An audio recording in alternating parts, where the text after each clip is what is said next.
Hello friends, मैं मनीष कुमार स्वागत करता हूं आप सभी को ज्ञानदीप कोचिंग एमके में।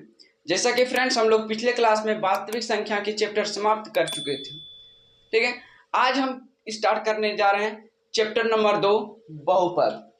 ये चैप्टर बहुत खास है जो हम बचपन से ही पढ़ते आ रहे हैं, यानी हाँ क्लास 6 से ही पढ़ते आ रहे हैं। क्लास 6 में इसी का रूप में हम क्या पढ़े? बीज गणितीय पढ़े। क्लास 7 में इसी का रूप में क्या पढ़े? सरल समीकरण पढ़े। 8 में क्या पढ़े? एक चर वाले रैखिक समीकरण। और 9th में क्या पढ़े? बहुपद। और 10th में भी बहुपद पढ़ना पड़ रहा है। ठीक है, तो जो बच्चा हम बोल रहे हैं ये 6, 7, 8 ये सब नहीं भी पढ़ा है तो उसको ज्यादा टेंशन, बस 9th में थोड़ा बेसिक पढ़ लेना चाहिए। जो बच्चा 9th में बेसिक नहीं पढ़ा है उसको तो प्रॉब्लम तो होगा थोड़ा, पर बट मैं कोशिश करूंगा कि बेसिक से ही बताऊं। ठीक है, तो बहुपद को स्टार्ट करने से पहले हम 3 टॉपिक पर ध्यान देंगे। पहला चर संख्या, अचर संख्या और बीजीय व्यंजक। ये सब होता क्या है? अब चर संख्या क्या है? जैसे कि अल्फाबेट 26 लेटर का होता है। ठीक है, वही चर संख्या हो गया। जैसे मान लो x हो गया, √x हो गया, y हो गया, √y हो गया, z हो गया, √z हो गया, इसी तरह डॉट डॉट डॉट डॉट चलते रहेगा। ठीक है, अब ये अचर संख्या क्या है? अचर संख्या मान लो 3 हो गया, -3 हो गया, √3 हो गया, 4 हो गया, -4 हो गया, 2√3 हो गया, 5√3 हो गया, 6√3 हो गया, ऐसे ही चलते रहेगा। ठीक है, अब ये बीजीय व्यंजक क्या होते हैं? चर और अचर संख्या को ही हम क्या कहते हैं? बीजीय व्यंजक। जैसे मान लो हम यहाँ ले लेते हैं x+3 या x ले लेते हैं या y ले लेते हैं। ठीक है, या क्या ले लेते हैं? √3x + 4 6 ले लेते हैं, या x² + 7x + 7x 6 ले लेते हैं, या 1/x - 1 ले लेते हैं, या x² × y² 6x + 7, ऐसे ही डॉट डॉट डॉट चलते रहेगा। ठीक है, तो इसे हम क्या कहते हैं? बीजीय व्यंजक। अब हम समझेंगे क्या बहुपद क्या है। तो देखो, ऐसी बीजीय व्यंजक ये सारे बीजीय व्यंजक है। ठीक है, ऐसी बीजीय व्यंजक जिसमें क्या बोल रहा है? एक या एक से ज्यादा पद हो। क्या इसमें एक पद है? बिल्कुल एक ही है। इसमें कितना पद है? 2 पद है। इसमें कितना पद है? 1 पद है। इसमें भी 1 पद है। इसमें कितना पद है? 2 पद है। इसमें कितना पद है? 3 पद है। इसमें कितना पद है? 1 पद है। इसमें कितना पद है? 3 पद है। यानी एक से ज्यादा पद हो तथा चरों के घातांक सदैव पूर्ण संख्या। अब ये पूर्ण संख्या क्या होता है उसे पहले समझो। जैसे कि यहां लिखते हैं पूर्ण संख्या। ठीक है, पूर्ण संख्या क्या होता है? जो 0 से 1, 2, 3 अनंत तक चलता है उसे क्या बोलते हैं? पूर्ण संख्या। यानी चरों की संख्या क्या होना चाहिए? सदैव पूर्ण संख्या होना चाहिए। ठीक है, अब एग्जांपल में लिखते हैं बहुपद क्या होगा। एग्जांपल में क्या बोल रहा है? बीजीय व्यंजक। ऐसा बीजीय व्यंजक जब भी होगा तो बीजीय व्यंजक का ही बहुपद, बीजीय व्यंजक में जो है वही बहुपद होगा। अब इसमें से हमें देखना है कि कौन कौन सा बहुपद है। ठीक है, ये x+2 x+3 ये बहुपद है। क्यों? क्योंकि इसका घात x का घात क्या है? 1 है। हमें क्या बोल रहा है? चरों के घातांक सदैव पूर्ण संख्या। क्या पूर्ण संख्या में 1 आता है? क्या नहीं आता? बिल्कुल आता है। तो ये हो गया मेरा बहुपद। फिर क्या? x हो जाएगा बहुपद क्योंकि इसका घात 1 है। ठीक है, इसके बाद y भी हो जाएगा बहुपद, इसका भी घात 1 है। उसके बाद क्या हो जाएगा? देखो, √3x + 6 हो जाएगा बहुपद क्योंकि x के घात कितना? 1 है। ये भी बहुपद हो गया। ठीक है, ये भी बहुपद हो जाएगा x² + 7x + 6, ये भी बहुपद हो क्योंकि इसका x का घात कितना है? 2 है। इसमें x का घात कितना है? 1 है। तो ये सब तो पूर्ण संख्या में आता है, ये भी हो जाएगा। अब देखो ये चौथा नंबर को देखो अच्छा से। यहाँ देखो x 1/x-1 है, ठीक है। अब x का घात कितना होगा, जैसे कि इधर सोल्व करते हैं, x 1/x-1, ठीक है। अब इसमें x का घात कितना हो गया, 1 हो गया, लेकिन हमें इसे इस रूप में लाना है, तो कैसे लाएंगे, देखो इधर x प्लस में x के घात इधर प्लस में ऊपर जाएगा, क्या x के घात माइनस हो जाएगा, ठीक है, और ये आ जाएगा क्या -1, ठीक है। तो देखो x के घात -1 आ गया, तो पूर्ण संख्या में क्या x के घात -1 आता है, नहीं आता है, तो ये हमारा बहुपद नहीं हुआ, ठीक है। अब देखो इसमें x, ये चौथा नंबर का भी हो जाएगा x² y² + 6x और +7, ये भी बहुपद हो जाएगा, क्योंकि इसमें चरों की संख्या पूर्ण संख्या में है, क्या पूर्ण संख्या। एक उदाहरण और ले लेते हैं हम यहाँ, इधर देखो √x में क्या ये बहुपद है, बिल्कुल नहीं है। देखो x रूट का मान कितना होता है, 1/2 होता है, क्या पूर्ण संख्या में 1/2 आता है, नहीं आता, तो ये हमारा बहुपद नहीं हुआ, ठीक है, समझ में आ गया। तो चलिए अब हम जानते हैं कि क्लास 10th में बहुपद के रूप में हमें क्या क्या पढ़ना होगा, इस चैप्टर का ओवरव्यू समझ लेते हैं, ठीक है। तो चलिए देखो क्लास 10th में हमें क्या पढ़ना है, प्रश्नावली 1 पॉइंट में पढ़ना है बहुपद के शून्यांक तथा ज्यामितीय अर्थ पढ़ना है, ठीक है। प्रश्नावली 2 पॉइंट में क्या करना है, किसी बहुपद के शून्यांकों तथा गुणांकों में संबंध पढ़ना है, और प्रश्नावली 3 पॉइंट में क्या 2.3 में क्या पढ़ना है, बहुपद के लिए विभाजन एल्गोरिथम, ठीक है। ये बहुपद सबसे मेन टॉपिक है, इसमें शून्यांक कैसे निकाले, बहुपद का शून्यांक कैसे निकाले, ये क्लास 9th से हम सीखते आ रहे हैं, ठीक है, इसलिए हम थोड़ा क्लास 9 के लिए बेसिक हम थोड़ा बता देते, ठीक है। बहुपद का शून्यांक, शून्यांक से ही ये सारा चैप्टर, ये प्रश्नावली सारा बन जाएगा, ठीक है। तो पहले समझेंगे बहुपद का शून्यांक क्या है। मान ले किसी बहुपद px, बहुपद को हम क्या मानते हैं, px मानते हैं, ठीक है, तथा किसी बहुपद px का शून्यांक c ऐसी संख्या है जिसके लिए pc बराबर क्या हो जाएगा, 0, यानी शून्यांक क्या आ जाए, 0 आ जाएगा, बहुपद के शून्यांक क्या आ जाए ऐसी। देखो यहाँ हम बहुपद 2 को बहुपद मान लिए हैं, एग्जाम्पल में मान लिए हैं, ठीक है। अब देखो इसमें बोल रहा है ऐसा कौन सा मान रखें x का जो ये पूरा शून्य हो जाए, ठीक है। तो हम रख के देखते हैं, जैसे कि माना x बराबर, हम जैसे कि पहले मान लेते हैं x बराबर 1 मान लेते हैं, तो यहाँ आएगा px बराबर 1, यहाँ क्या आ जाएगा 1 + 2, क्या ये 3 आ रहा है, क्या ये शून्य आ रहा है, नहीं आ रहा, तो ये बहुपद का शून्यांक नहीं होगा, यानी बहुपद का शून्यांक 1 नहीं होगा। मान लेते हैं x बराबर के -2 मान लेते हैं, यानी px बराबर क्या आ जाएगा 0, यानी इसमें क्या आ जाएगा 2 -2 + 2 0, ये हाँ, यानी इस बहुपद का शून्यांक -2 है, क्या है -2 है, ठीक है।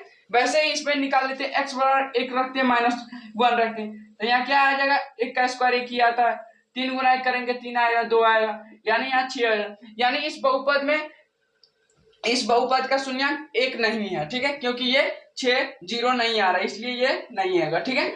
अब x बराबर अगर हम मान लेते हैं, क्या माने -2 ले लें, तो यहाँ कितना आएगा 2 का स्क्वायर आ जाएगा, यानी 4 आ जाएगा यहाँ, ठीक है 4, और यहाँ करेंगे कितना, और माइनस गुना माइनस +4 हो जाएगा, ठीक है। अब देखो 3 गुना -2 करेंगे कितना आएगा -6 आ जाएगा, ठीक है, -6 और +2 है तो +2। अब देखो ये भी प्लस ये भी प्लस, ये दोनों का जुटेगा कितना आएगा 6, और 6 में से 6 घटेगा कितना आएगा 0, यानी हाँ इस बहुपद का शून्यांक -2 भी है, ठीक है। और क्या, और हम क्या करें -1 ले लेते हैं, ठीक है, -1, तो देखो -1 का स्क्वायर करेंगे 1, और माइनस गुना माइनस तो -1 आ जाएगा, ठीक है। अब देखो -3 आ जाएगा इधर, और यहाँ +2 आ जाएगा, अब ये दोनों जुटेगा 3, और 3 में से 3 घटेगा कितना 0 आ जाएगा, हाँ, यानी इस बहुपद का शून्यांक एक -2 है और एक -1 है, ठीक है। अब ऐसे हम कैसे चेक करें कि इसका और कितना तक रखते जाएं जो और शून्यांक निकलेगा, तो ऐसा नहीं, देखो इसमें कितना घात है, बहुपद का कितना अधिकतम घात कितना, इसमें अधिकतम 1 है और 2 है, तो इसमें अधिकतम घात कितना है 2, यानी इस बहुपद में ऐसा 2 ही संख्या होगा जिस पर ये शून्य आ जाए, समझ में आया। और इस बहुपद में कितना है 1 घात है, ठीक है, अधिकतम घात, तो ऐसा एक ही संख्या होगा जिस पर ये शून्य आ जाएगा, समझ में आया। यानी इस बहुपद में अधिकतम जितना संख्या होगा उतना ही शून्यांक निकलेगा, ठीक है, ये नोट में लिख लो, बहुत इंपॉर्टेंट है, ठीक है, लिख देते हैं यहां, किसी बहुपद का जितना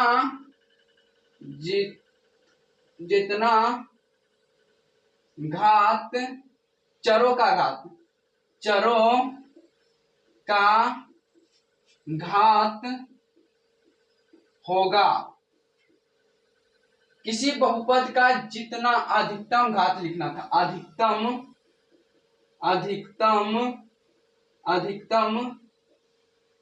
चरों का घात होगा,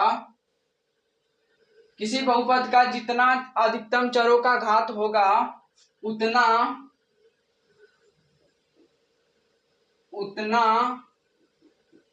ही बहुपद का क्या होगा, शून्यांक होगा। ठीक है, शून्यांक होगा। ठीक है, ये क्लास 9 में हम पढ़ लिए थे। ठीक है, अब हम प्रश्न वाले 1.1 का शुरू करने जा रहे हैं। क्या? बहुपद के शून्यांक का ज्यामितीय अर्थ।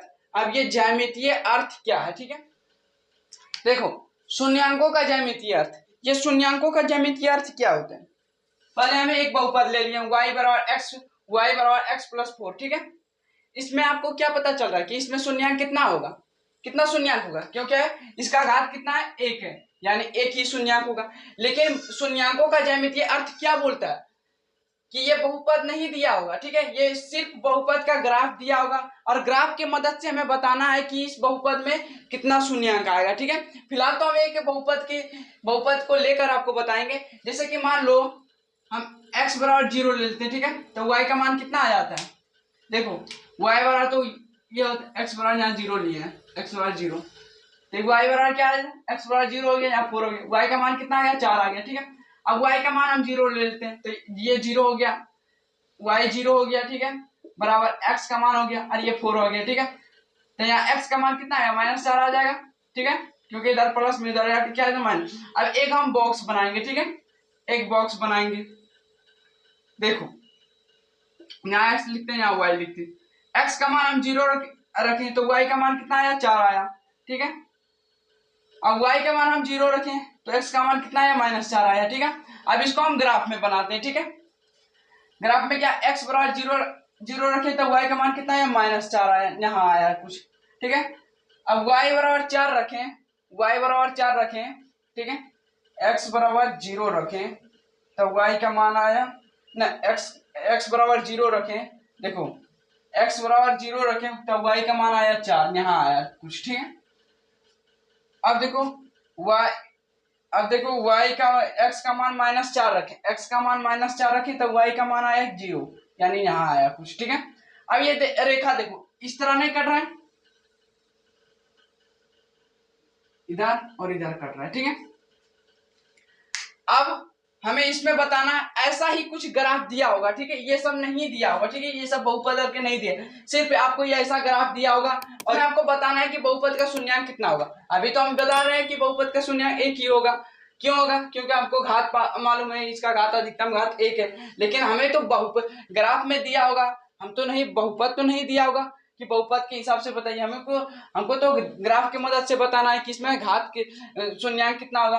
तो देखो इस टाइप में जब भी आएगा तो एक बात ध्यान रखना। ठीक है, क्या रूल, इसका रूल होता है, एक नोट में लिखना, क्या लिखेंगे, किसी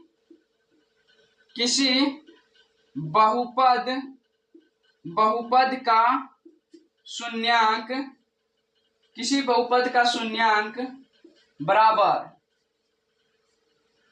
ग्राफ x अक्ष के साथ प्रतिच्छेद हो। ठीक है, क्या बोल रहा है, किसी बहुपद का शून्यांक कितना होगा, हमें कैसे पता चलेगा, ग्राफ x अक्ष के साथ कितना बार ये प्रतिच्छेद कर रहा है। ठीक है, तो यहाँ कितना ग्राफ x से, देखो ये ग्राफ है, ये x अक्ष पर कितना बार प्रतिच्छेद कर रहा है, x मतलब एक्स अक्ष पर कितना बार प्रतिच्छेद कर रहा है, मात्र एक बार कर रहा है, एक बार कर रहा है, यानी एक्स का मान कितना होगा, एक ही आएगा। ठीक है, एक्स का मतलब शून्यांक कितना आएगा, शून्यांक, यहाँ शून्यांक कितना आएगा, शून्यांक कितना आएगा, एक ही आएगा।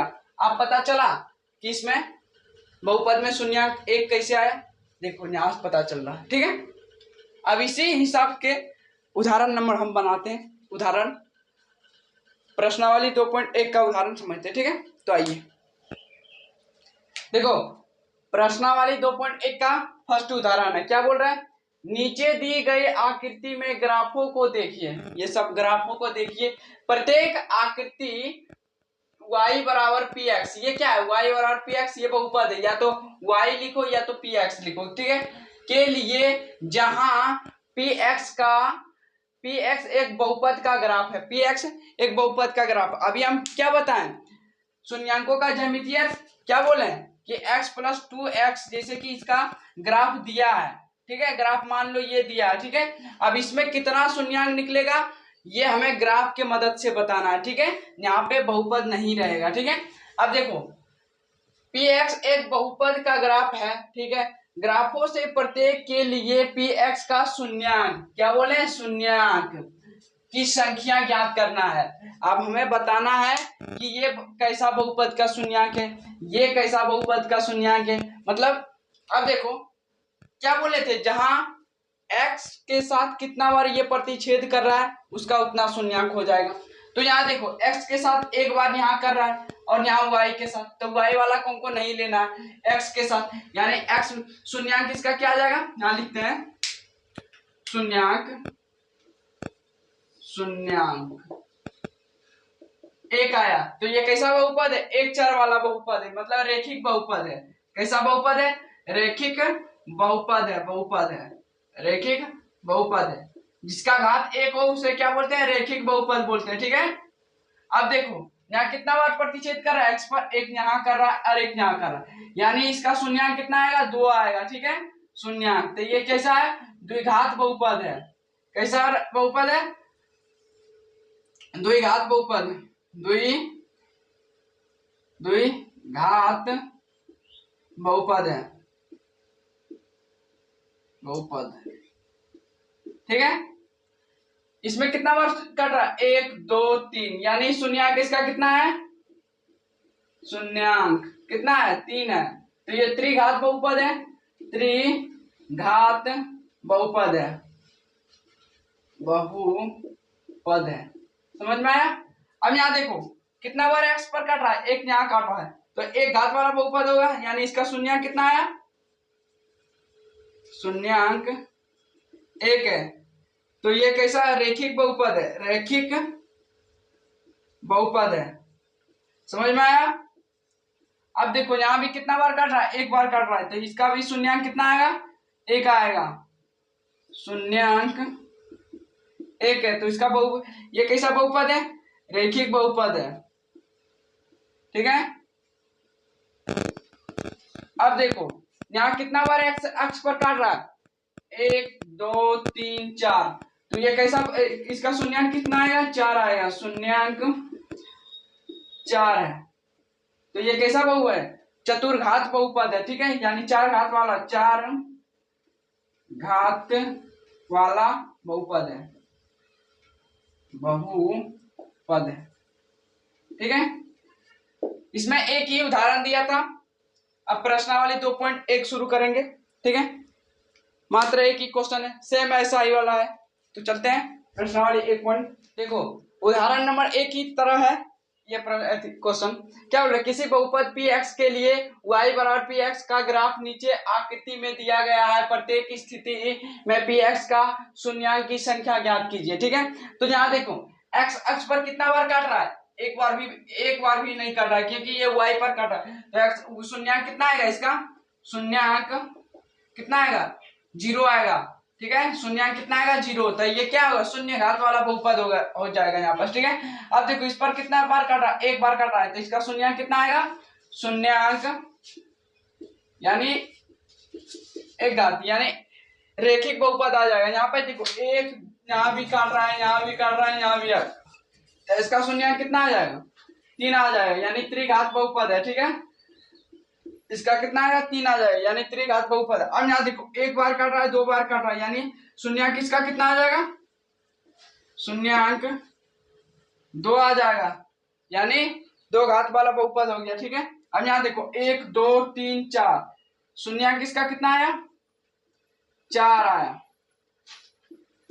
तो ये कैसा बहुपद होगा, चतुर्घात बहुपद हो जाएगा। ठीक है, अब यहाँ देखो एक बार काट रहा है, यहाँ एक बार यहाँ काट रहा है, एक बार यहाँ काट रहा है, यानी शून्याङ्क इसका कितना आ जाएगा, शून्याङ्क 3 आ जाएगा, यानी त्रिघात बहुपद आ जाएगा। ठीक है, तो चलिए प्रश्नावली 2.1 का प्रश्नोत्तर समाप्त हो गया।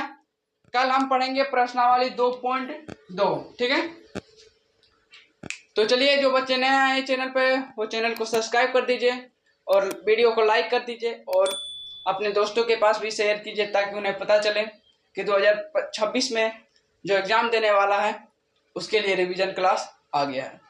तो चलते हैं, जय हिंद जय भारत।